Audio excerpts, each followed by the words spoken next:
I think really in many ways what we're celebrating is the dedication and passion of literally thousands of teachers and tens of thousands of students who've been coming to Middlebury every summer for the past 100 years.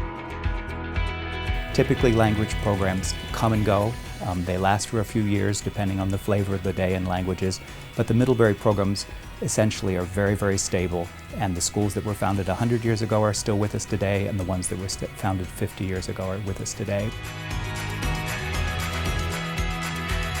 The title of the conference is the Local App, Language and Culture in a Flat World. We have experts in all fields coming to the conference, and the panels will, I think, be very rich discussions of the issues that we're proposing.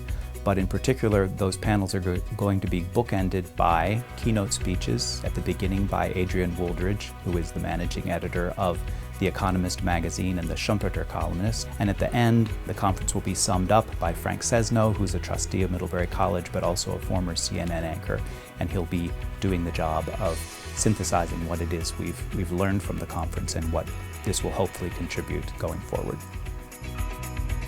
It seems incredibly appropriate that the Centennial be marked by music and performances, and we have an amazing lineup of events planned, partly because the language schools for the whole 100 years of their history have been filled with music and art and performance. And to honor that tradition, we have concerts all week.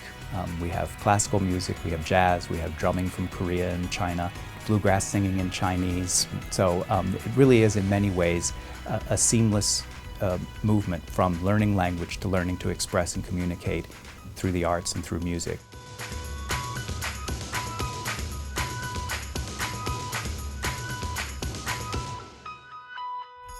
We've spent a year working on the Centennial, or longer in some cases, and this is really a summation of a great deal of effort to mark this milestone for the language schools. For people who are here, it hopefully will be a time for them to take a step back and realize the amazing nature of the contribution that they've made and that the language schools have made to global understanding. But for people who come from the outside, if they can get a little bit of a sense of the magic, this sort of amazing pop-up Brigadoon-like summer school experience that you really have to experience to get the real sense of, if they can feel that magic, then I think the goal of the Centennial will have been met.